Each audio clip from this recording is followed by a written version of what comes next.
Good morning, and welcome to the Veterans Meeting. I appreciate you coming. I hope you enjoy it. And before the speaker talks, I'd like to say something about the USO. I would encourage you to donate to the USO. You can, for as little as a $20 donation, receive a 3x5 flag. And Walt May, who's here, has been doing this for a long time, and he suggested we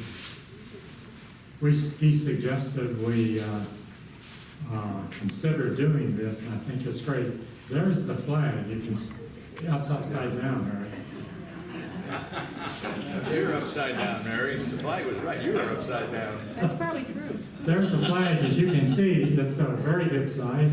It's 3x5, and again, for a donation as little as $20, although I hope you would make it larger than that, you will receive this flag.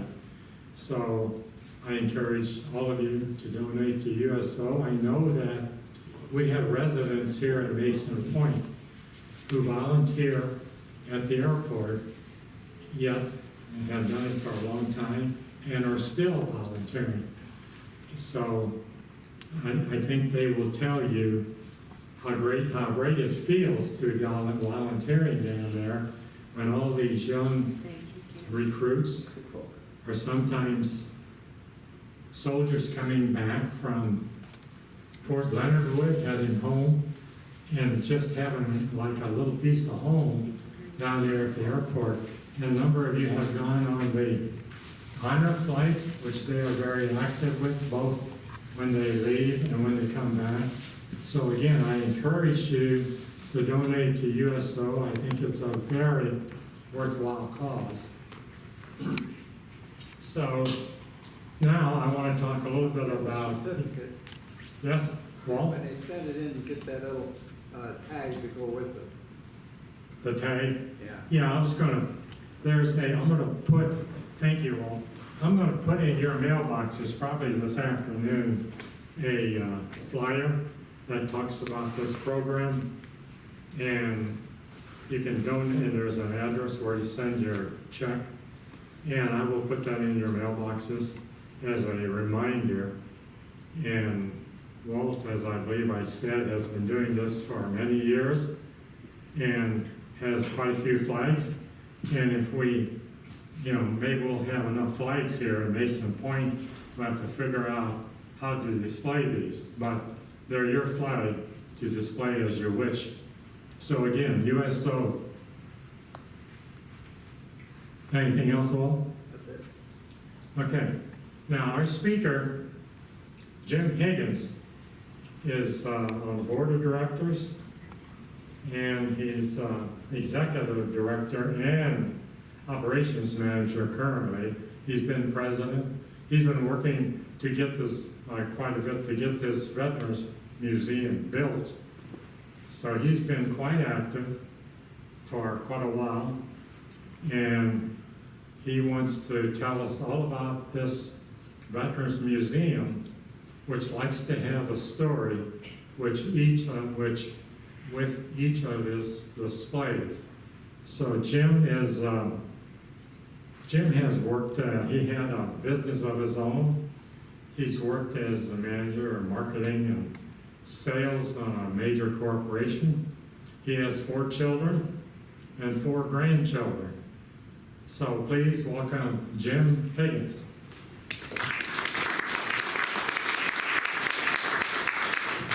Thank you, Hank.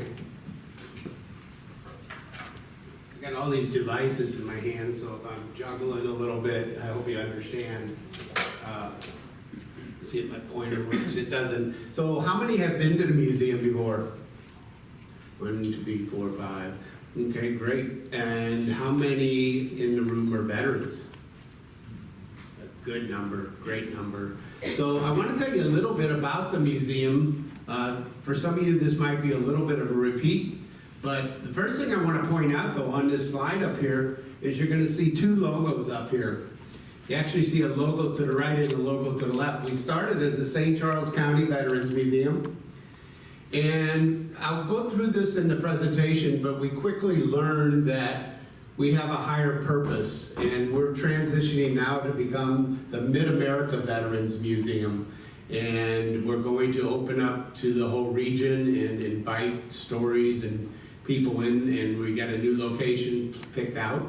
We got 2.4 acres right off Highway 70 in Bryan Road, and we're going to build a museum, a new museum that'll about $5 or $6 million to build it, but that's in the works. So a lot of new exciting stuff going on. So a little bit about the museum, and I'm probably blocking some of your views, so I'm going to get over to here a little bit. This began as one man's dream, Ralph Borelli. Ralph Borelli, I met Ralph when I was 20 years old. He was my best friend's father. Very much like you guys, you got to know your friend's parents, right? And lost touch with Ralph until about 2016 when I heard that he was trying to build a museum. I retired in 2012, retired again in 2013, and Ralph landed on Utah Beach at Normandy, not on D-Day, but shortly thereafter, and he served with Patton at the Battle of the Bulge, and was among the very first troops to enter Dachau, the oldest concentration camp in Germany. And Ralph went on, he was a combat MP serving with Patton, and of course Patton wanted him at the very front of his troops, because back there in Bastogne and that area during the Battle of the Bulge, the Germans were following up signs and changing signs, and they were dressed as American GIs. And then he went on to serve at the Nuremberg trials. Now Ralph went to war, he grew up in St. Louis, and Ralph went Pearl Harbor, he remembers that day, and seven friends, the group of friends he had, 7 of them signed up, they went into various military, but Ralph was the only one of his 7 friends that came home. So it's kind of a tough story. So Ralph, right then and there, after he came home, it was embedded in him to find ways to honor the veterans and talk about their service. Now, he moved out to St. Charles County in the late 70s, out to Lake St. Louis. We used to go out there and ride on his boat, and we water ski and everything, so I became reacquainted with him then. And felt it was really important to honor our veterans. The first project that Ralph undertook as out there to try to bring recognition to our veterans is the South Service Road. It used to be called, and he had that renamed. He petitioned all the cities along Highway 70, and they renamed it Veterans Memorial Parkway. Now that took them several years to lobby those cities, but from right now, from St. Charles City all the way out to Warrenton, it's Veterans Memorial Parkway. And then later on, he lobbied the state to name the new 364 bridge Veterans Memorial Bridge, which was accomplished. About that time, Ralph had completed those 2 major projects, took a lot of his time, and he turned to friends and said, if I was 25 years younger, I'd start a museum. Fortunately, the people around him said, well, Ralph, we are 25 years younger than you. Why don't we do this? And that's how it started. This was about 2015, right around in there. And a board was formed. I came on board in about 2016, Ralph, and volunteered. I said I had a weak mind but a strong back, and I volunteered to help. So construction began. We received the keys to this building at 410 East Elm Street in 2018. And you can see it needed a lot of work. Very much didn't look anything like it did, a lot of windows, and it needed to be pretty much gutted. And we relied strictly on volunteers. The museum team, from start to finish, has always been 100% volunteers. There's no paid positions there. So the construction began immediately. You can see that we covered up the windows, so we had maximum exhibit area. And the only thing we could really save in there was the floor. If you've ever been part of anything volunteering, it is really a roller coaster. And what I mean by that is you can see right there we have a white drop ceiling in there. And of course, if you've been there, you know it's a black ceiling, and that's what most museums do. But I'll give you an example. On a Sunday, I was petitioning my friend's company that does acoustical ceiling, and he said, he told me on a Sunday afternoon, he said, I don't think we're going to be able to donate that new ceiling to you guys. And it was about a $15,000 investment, just the ceiling. Black tile cost 5, 10 times more than white ones. So, you know, you're on top of the world, and then oh my gosh, where are we going to come up with that?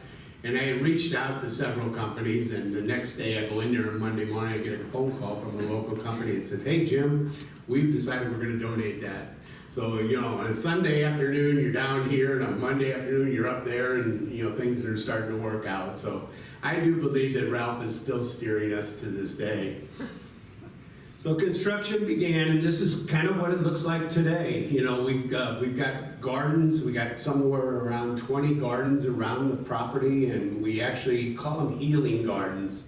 We actually let families come in and veterans groups come in, and they actually plant and take care of the gardens. And all we ask is they make it look pretty for us, and you can see, you know, it looks very beautiful. We did a lot of work underground. We opened in April 12th, 2019. That means we're having our 5-year anniversary coming up in April of next year. So we'll have some kind of an event, putting together plans for that now.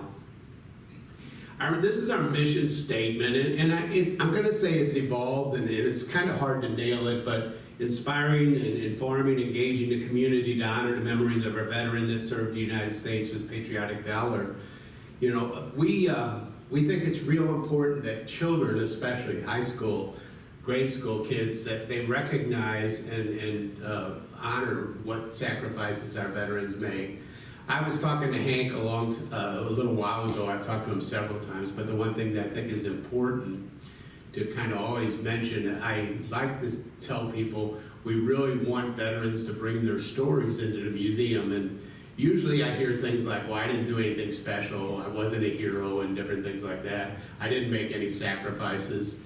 I told Hank just a little while ago this morning, okay, you're 18, 19 years old, you had a nice girlfriend, you had a nice car, and you went and gave that up for how many years? So all veterans make sacrifices when they serve. Now, some obviously make the ultimate sacrifice, but all veterans make sacrifices and give their time, you know, to protect our country and our freedoms. So we believe every veteran has a story worth telling and preserving.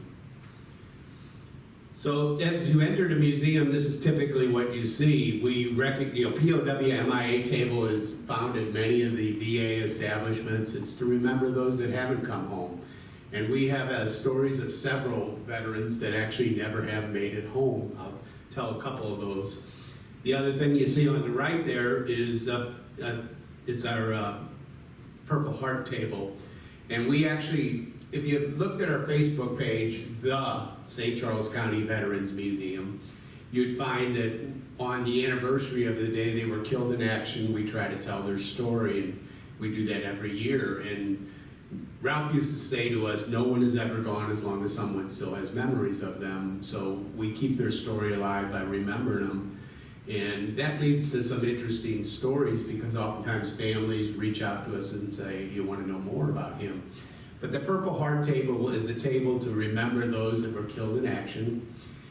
We have about 116 names on the wall in the museum of local, they happen to be all men that were killed in action, and we have another 80, 90 stories or more of local veterans that were killed in action in all wars. So as you enter the museum, what you see in the upper right is we have a good collection of World War I items, winter and summer uniforms, and you know, we have some nice artifacts along with some nice stories.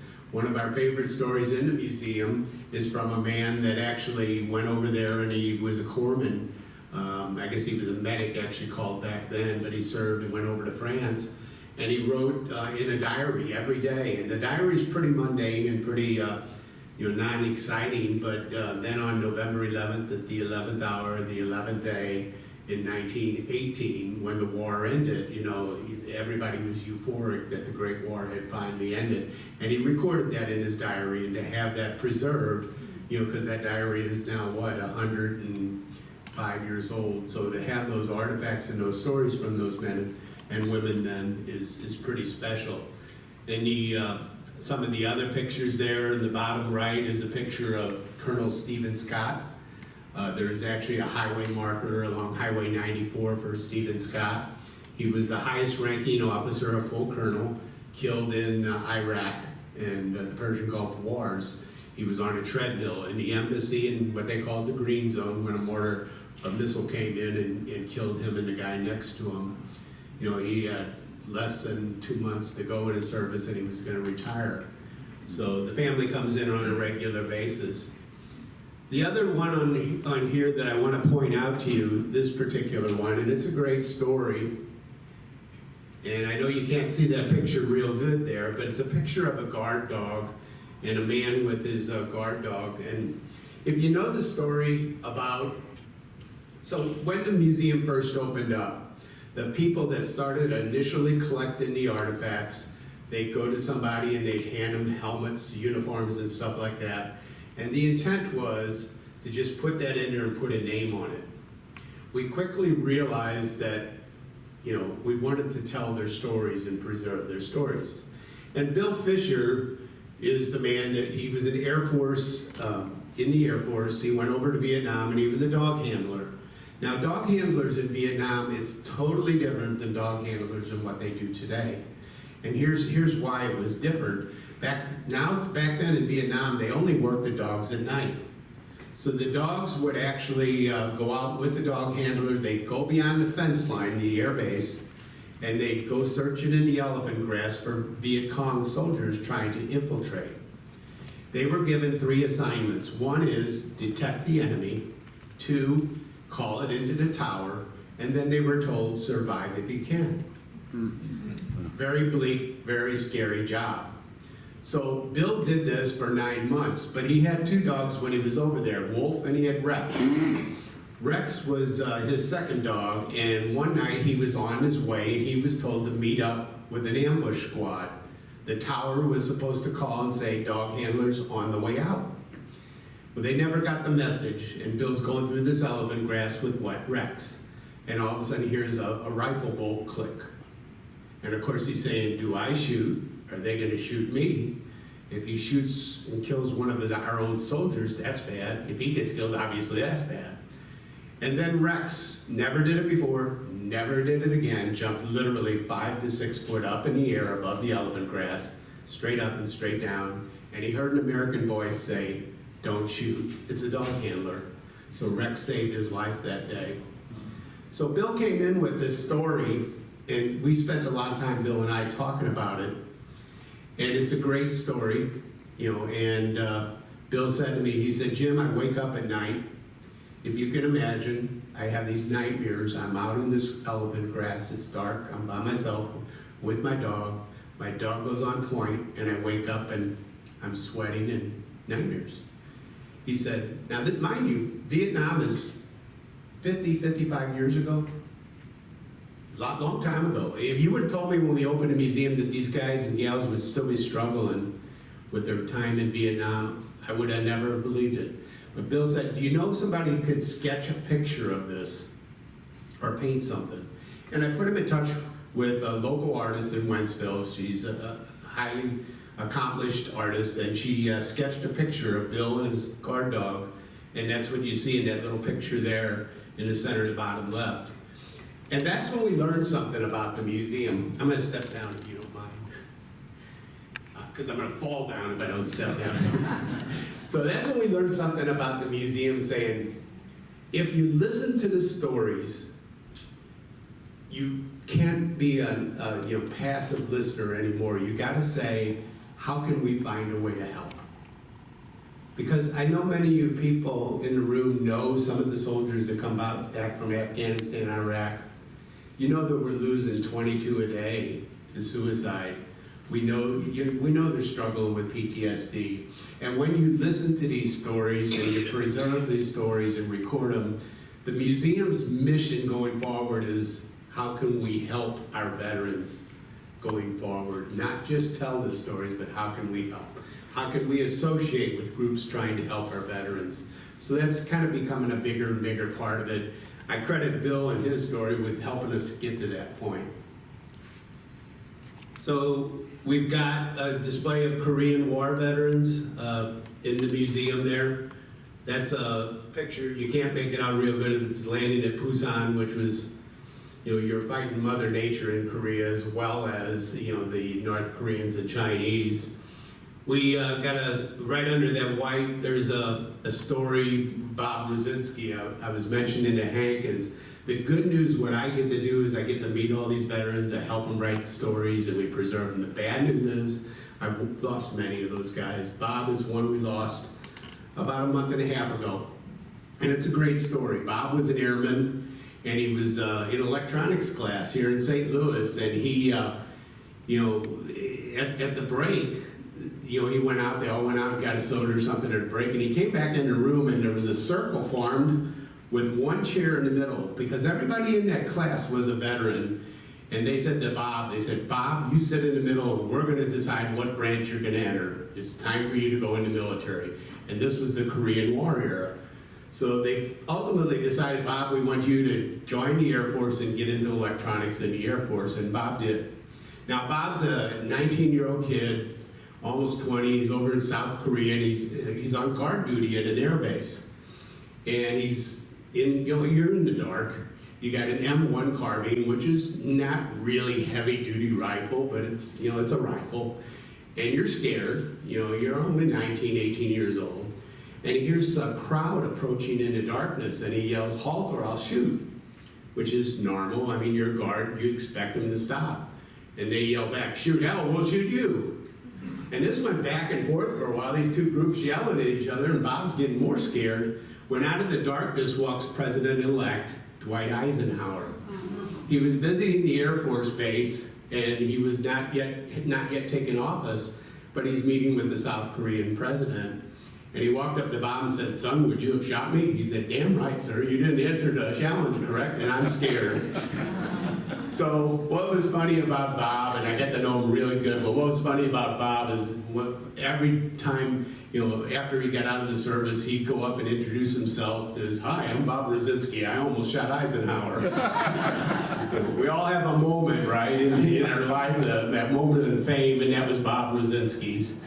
But we just lost Bob, but that story's going to be with us for a long, long time. We do have what we call a wall of honor in the museum, and right now it features the names of 116 men that have been killed from World War I to present day. The most recent addition, unfortunately, was Jared Schmidt. If you remember, on August 26, 2021, the bombing at the Kupol airport, Jared was, he lived in Tower Grove area, and then he moved out to St. Charles County, lived in Wentzville and O'Fallon last, but he died in that bombing. Another thing we got just to the left of that is the Vietnam Wall is a very powerful piece for many, many of our veterans, and it's very special to them, and it's a beautiful memorial. And every once in a while they have the traveling wall and they have to retire a panel. Well, they offered us the opportunity to take one of those retired panels and bring it into the museum. And this is panel 18 East. And the dates, 18 East features 635 names of veterans. And it's from April 8th to April 30th, 1967. And, 10 Missourians are on that wall. So it's a very powerful piece for Vietnam veterans.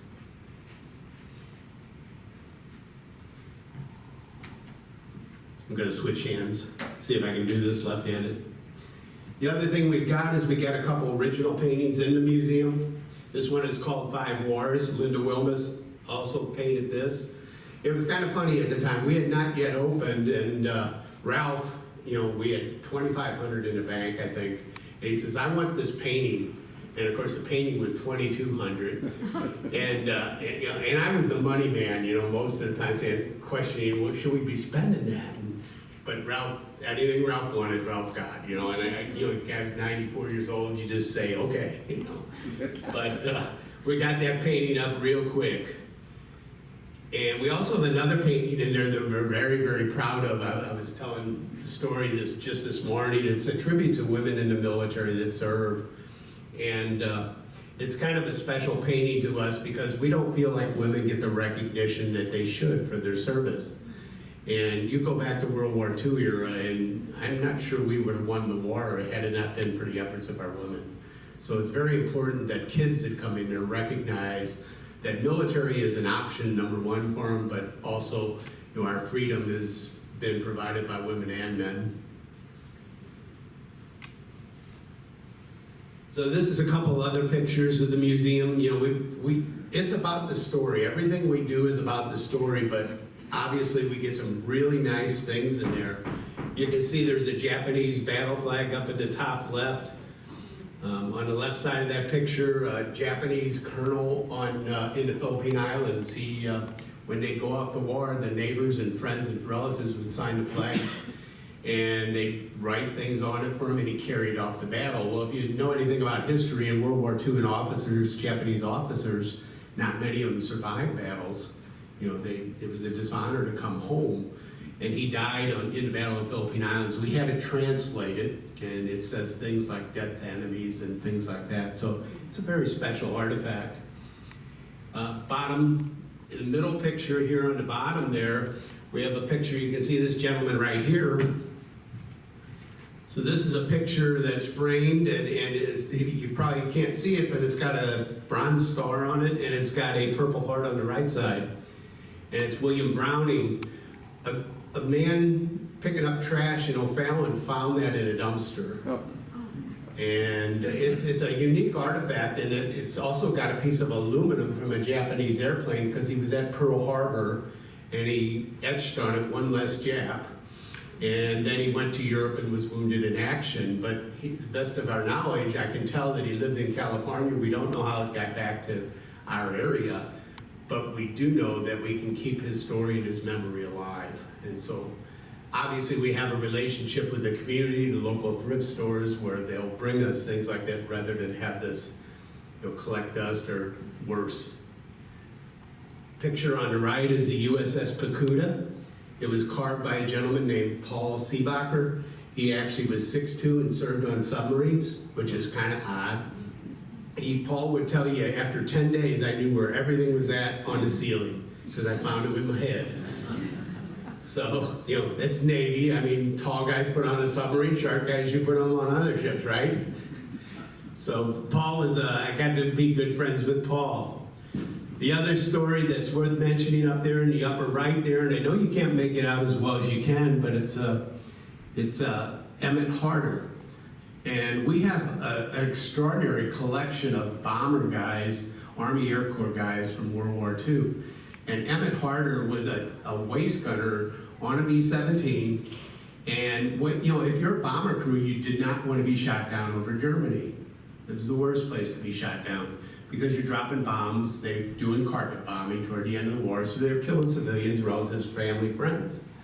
Well, Emmett was shot down over Germany, and the civilians immediately surrounded him with pitchfork shotguns, and they actually put a noose around his neck and marched him into the town square. And they threw the rope over the lamppost. They called him an American gangster, and they were about to hang him when a Nazi SS major walks into the crowd with his Luger drawn and said, "Let him go." You know, because we're going to take him to the prisoner of war camp. Well, they argued back and forth, but ultimately Emmett was put in a prisoner of war camp, and he was there for a year until Patton liberated him, you know, in 1945. So personal stories like that, we have many, many, many of them, and it's just an honor to be able to tell those stories and preserve them. We got the case at the top you see there has the story of 4 local Marines. And it's very interesting how the stories will grow over time. Bottom right, I've highlighted some of the contents of the case, and that little picture you see right over here is Richard Bruce Maxson. Richard Bruce Maxson, he joined the military, the Marines, in 1938. He went off to the Philippines, did some time in China, but he settled into the Philippines, and when Pearl Harbor was attacked, of course, the Philippines were attacked. And Bruce was on Corregidor when Corregidor surrendered.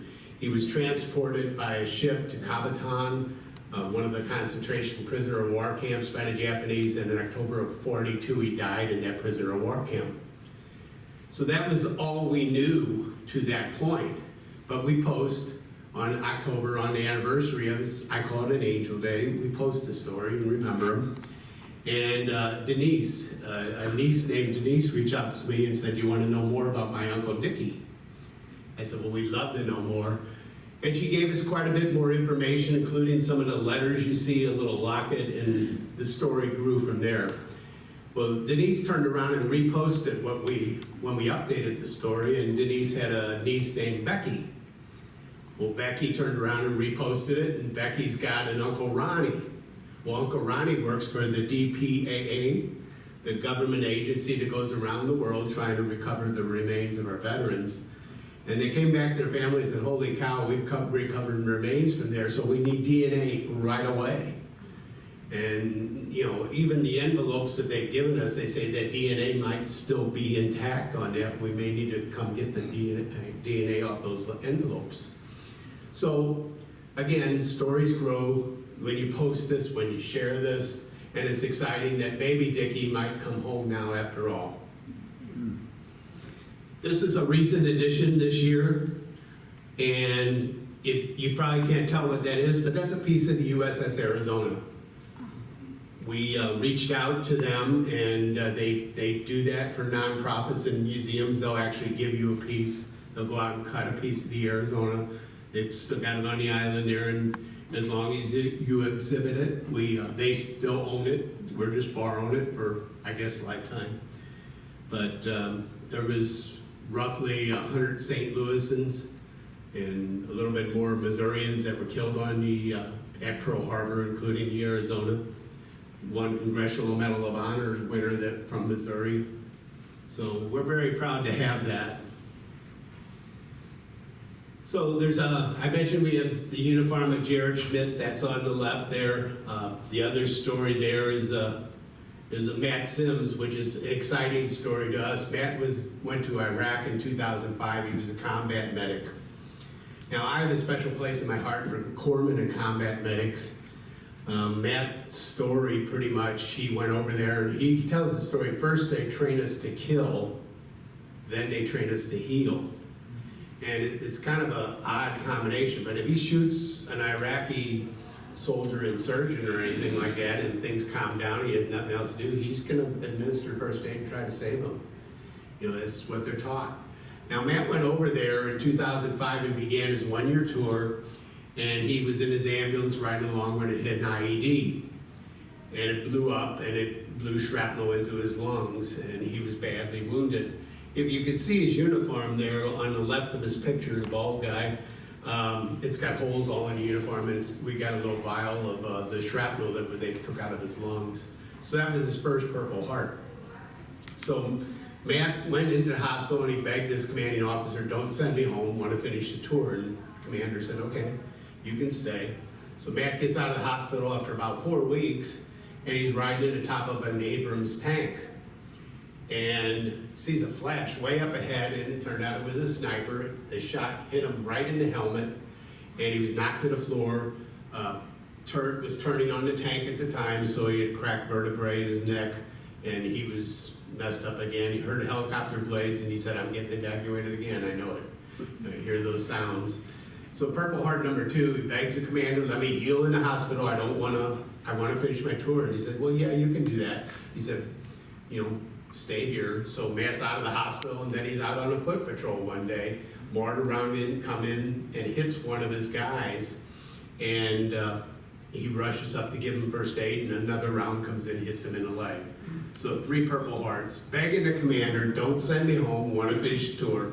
And the commander said, "Well, you can stay, but no more patrols. You're going to be in the hospital from now on." So Matt, as the tour was ending, about 2 months before the tour ended, his battalion, about 5 or 6 guys got killed, by insurgents. And, you get angry, you lose friends, things like that. They were bitter. And so they had kind of a grudge there, right? They kind of questioned, why are we there? Well, the first time that women and men got the right to vote in Iraq, the very first election was in about December of 2005, I believe it was. And he was called, and he said, "You're going to work medical, set up your medical in case something happens." So he's setting up his medical tent, long lines of people waiting to vote, and he hears medic, medic, medic. He goes, well, that's odd. Usually before I hear those words, I hear an explosion or a rifle shot. And it turns out a very, very pregnant Iraqi woman decided to give birth right then and there. Now, he's the only one medically trained, so he delivers the baby. The woman's laying there and he just about immediately got up and handed him the baby and got back in line to vote. And Matt finished his tour on somewhat of a high note, thinking about that, because he knew we were doing some good for those people. Yes, it was tough, but we were helping those people in a lot of ways. What's special about that display is if you ever come into the museum, Matt retired about 5 or 6 years ago, and people wrote him some letters saying thank you. And one of the letters was from a man named Thomas Miner. Thomas writes in this letter, he said, Dear Matt, I hear you retired recently, and I just want to take this opportunity to thank you because you saved my son Larry's life in Iraq. To this day, he's now married, and I have a beautiful daughter-in-law, and I have 2 grandchildren. Without you, none of this would have been possible. I love my grandchildren more than anything else in the world, and it's all thanks to you. God bless you, and have a great retirement. But we have those stories preserved, and letters are things that pass. When was the last time anybody in here wrote a letter? We're texting. Okay, one. But we text, we email, and things like that, and it's gone. We kind of have to learn to say, love the hoarders. People that save all that stuff. And we do have people come in with 500 letters. And we read every one of them, and we try to preserve every one of them. But God bless the hoarders. We actually do have a little gift shop in the museum, some military kind of theme stuff, books. We do pretty good with books, children's books, different things like that. Just another view of the museum, flags out there, including the Merchant Marine. Ralph thought it was very important to honor the Merchant Marine in World War II, unsung heroes. It's a strange story. How many of you know a little bit about the Merchant Marine? Merchant Marine is very much like the Navy without benefits, right? So we got a couple of Merchant Marine men's stories in there. We've had the honor to record their stories and preserve it. But when they joined the Merchant Marine in World War II, it was kind of funny. They were told they're getting all the benefits of the Navy, and people were directed to the Merchant Marine because they needed Merchant Mariners for the Liberty ships and things like that. But there's a couple of things they didn't know. Like, for instance, if your ship is sunk, the moment the ship goes under the water, your pay stops. True story. Look it up. They are no longer paid, and you got to find your way to get home, your own way. That's a little different than the Navy, right, Hank? So little things like that. They were offered all the benefits when they came home. GI Bill, they got none of that. Tuition, none of that. It finally came around in the 90s or, really late, but there was they harbored some ill feelings about that.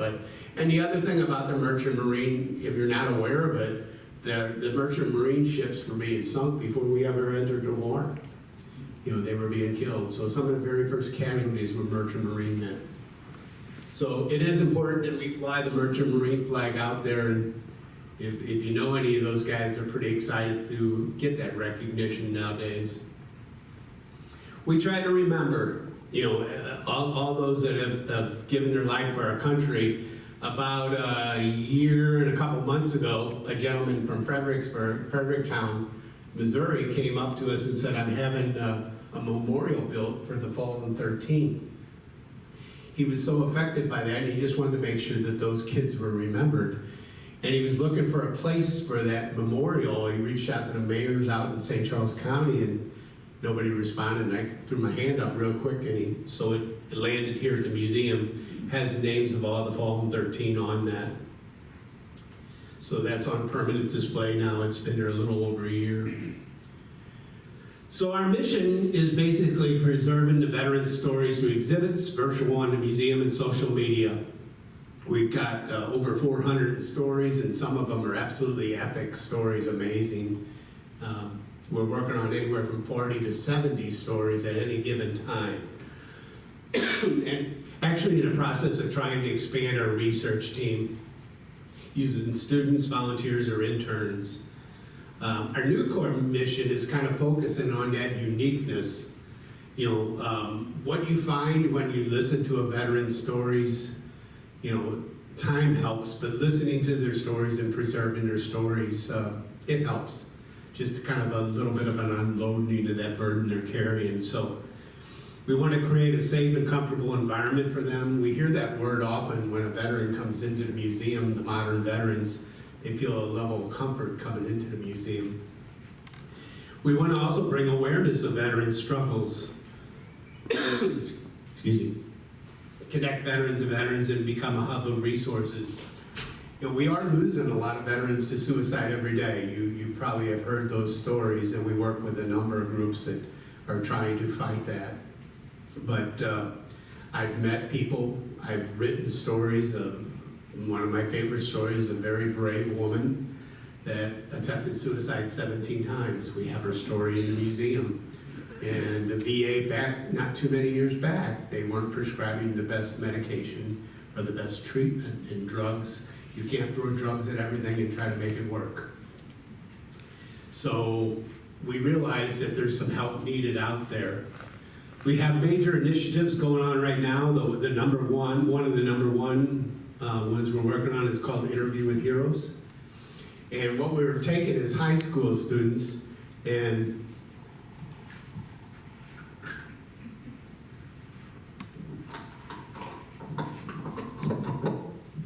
excuse me. We're working with high school students, and we actually have the high school students come in and they interview the veterans. And then we take the recording and we send it to Washington and the Library of Congress, where the story is preserved forever. And it's a unique program, and this has been done in Missouri. It's still being done, and it's done in various parts of the country. The uniqueness of our part of it is the high school students, bringing them in to do it. And it's been very rewarding from the vantage point that the kids are so gracious and thankful, and you hear things like, I had no idea what it was like to serve. And literally crying and saying, thank you for involving us in that. And we got, 20, 25 kids right now. We hope to keep expanding this going forward.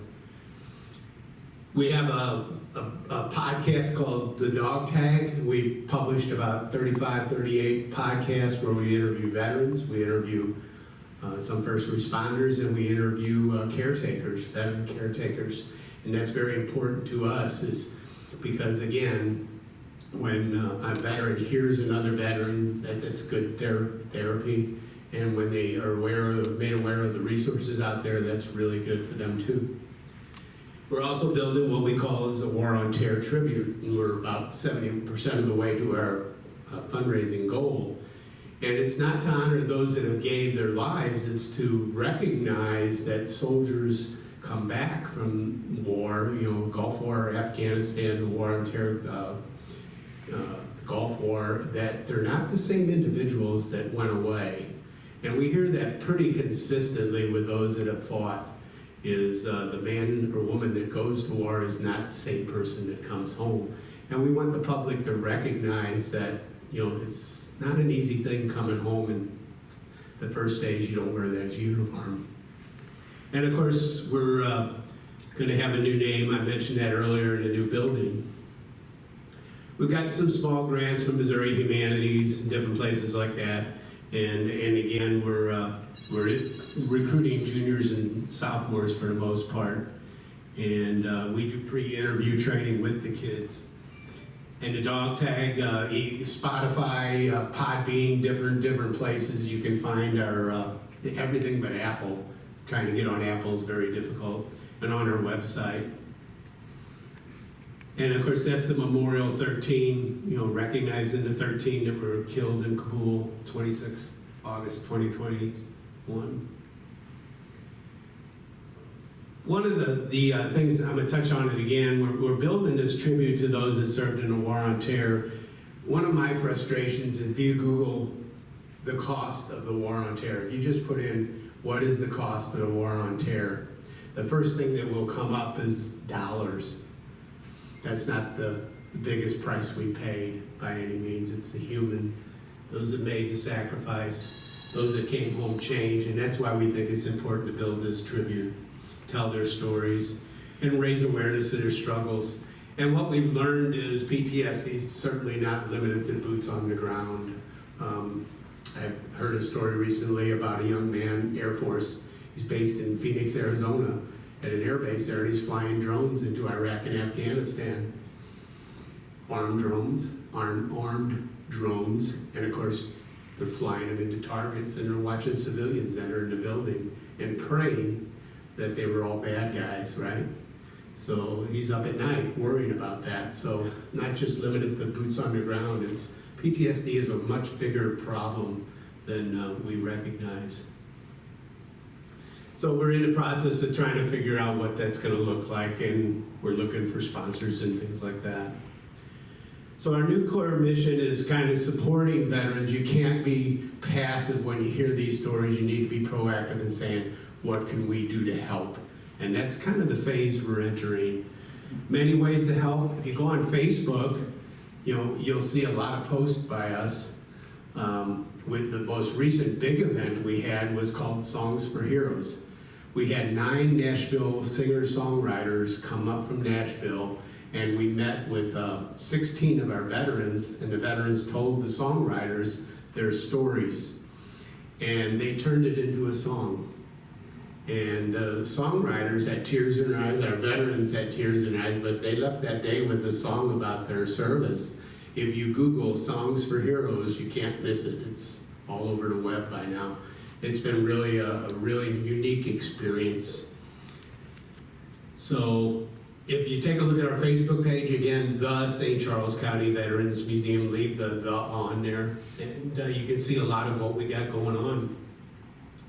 If you ever looked at reviews, I'm a review person. I don't do anything, buy anything without looking at reviews, and you can see some of the kind things that have been said about the museum. Best Veterans Museum I've been in, outstanding, world class, different things like that, incredible experience. So I call that our report card. So that's just a quick glimpse of what that new building might look like. We're working on plans literally right now. We have a big gala event coming up in 17 November, to kick off our Capitol Drive. But it will be on Bryan Road, and we hope it'll make it a Midwest attraction. And, we're looking for founding sponsors right now. And like I said, Ralph used to always say, no one's ever gone as long as someone still has memories of them. So we're in the business basically of preserving memories of our veterans. That's really our core mission. And then to try to help the veterans wherever we can. Anybody got questions? Not one? Hank, ask a question. Get them started. Like priming the pump. Well, Ken's got Yes, a sir. question. What's the address of that Veterans Museum? I haven't been there. 410 East Elm Street. It's if you Google 410 East Elm Street, I think it'll get you there. If you go Highway 70 to Main Street, O'Fallon, if you go left, it's Highway K. You go right, it's Main Street. If you cross the railroad tracks, you went too far by block. But turn right in on East Elm, and you'll deadhead right into our parking lot there. So. But, it's, I mentioned to Hank, I know you guys have been here as a group before, but if you want to get another group together, we'd love to have you guys. It's an honor to have you guys and have our veterans in there, so. Yes, ma'am. You probably mentioned this before, but when will the new museum open? Well, 5 to 6 million, we're hoping to have that all up front ready. And we're hoping to break ground within 3 years now. So, and it started off as 5, so we're down to 3. But break ground within 3 years. But we do have the land. It's 2.5 acres of land, and it's great frontage. I mean, I think the last thing I heard was 90,000 cars go by every day on Bryan Road, which on East Elm where we're at, you're lucky to get 5 cars a day. That will go a long way in getting attendance up. Mm-hmm. Other questions? Yeah, these have someone come out here and interview the veterans and then digitalize it and all that, and send it up to Washington. Is that program still going on? Yes, sir. Actually, over on this table, I did put a little bit of information, including my card and some of the applications for the veterans, and it's a sign-up sheet. And what we do is we have veterans sign up for it. We take the name, and then one of the two people we got managing the program will call the veterans and arrange for the interview. A number of us have been through that. Huh? Yes, Say a number of us have been we've through had that. a number of veterans do that. There's another deal there to sign up with them. I think the state of Missouri is trying to get a list of all the veterans. They do. Served in whatever service. They've got roughly, I think the last time I looked, I thought it was over 1,600 stories, the Missouri History Project, and they take the same recording that goes to Washington there. We have a lot of veterans that come across and say, yeah, I've already done it, and But this one I'm asking about, it's different from what Ken's asking about. I'm only aware of the one program. This is in the state of Missouri, up in Jeff City, it's some kind of a veterans deal up there. I know the one is in Columbia, Jeff City, Yeah. and that's the Missouri History, Yes. Missouri Historical Yeah, Society. history lesson. Yeah, but I think ultimately the videos end up in the same place. But any other questions? The one last thing I'll say, if you haven't given your store to anybody, don't keep waiting. It's sad how many times I hear siblings, how many times I hear children, grandchildren say, I never knew anything about my parents, my grandparents' service. And one generation passes without preserving those stories, it's gone forever. That's right. And you guys that have served, you deserve to have those stories preserved. It was a sacrifice for all you guys and gals that did that. It's important to preserve those stories. It's. The other thing too is the Honor Society, that there aren't enough veterans that sign up for it. Some of us went on it, and we keep trying to get more veterans. Stop them on the street and tell them, have you tried? Well, no, I don't think. Yes. They don't understand it. Yes, you served, you're eligible. And that's another thing that hasn't got, you see a little publicity when we get on the plane and go below that, but that's not the whole part of it. Walt and I were up there, and when you get up there and meet and talk to all these other people, these other veterans and whatever, it's something you'll never forget. And as long as they've served, they're eligible. And we as veterans need to promote that more so that people can take advantage of it. They do it first class. Now it is an early day and a long day. Well, that's what makes you battle buddies, doesn't it? Well, They wear you down first. Sounds a whole lot like boot camp, doesn't it? yeah. But the other part of that is that the family gets to know about your being on that trip, and it gives that much more honor to the veterans and to the people that haven't been in to know what's going on. Yeah, it's really important. I know that they're working with Vietnam vets and everybody now, and again, the Vietnam vets just didn't get the recognition they deserved. If you think about it, it's kind of a sad story. One last quick story I'm going to give you, though. We do a 4th of July parade and a Christmas parade, and we just got a new float set up, so we hope to do more of them. But what we do is we put a whole lot of veterans in our float and driving these things, and the communities we go to, it's outstanding. The people recognize, they have their kids stand up, saluting the veterans, and it's really an emotional experience when the community recognizes our veterans that way. Well, we had a guy by the name of Jim Combs, a Vietnam vet, and Jim got in our float for the very first time. And after the parade ended, we usually like to reach out and say, how was that? Did you like it? And he disappeared real quick after the parade was over. And we didn't know where he went. And he called us up crying on the phone like a baby, saying, I've been back for 50 years and I've never felt welcome back until today. He said, you guys are in the market for a Jeep, aren't you? We said, well, yeah, we are. We haven't been able to find one. And he ended up saying, it got about a year later, he found a Jeep and decided to buy it as a way of saying thank you for including him in that. So the good news is we got a Jeep. Now the other side of that coin is the Jeep has required $18,000 worth of renovations. Don't buy an old Jeep. Don't take a gift horse in the mouth, right? No, it's one of those things. And somebody teases me saying, "Don't you want a Hummer?" And I've kind of been on the record saying I want a Sherman tank and a Hummer, and now I'm looking at it and saying, what would that cost us to refurbish? So probably not good investments, right? But any other questions?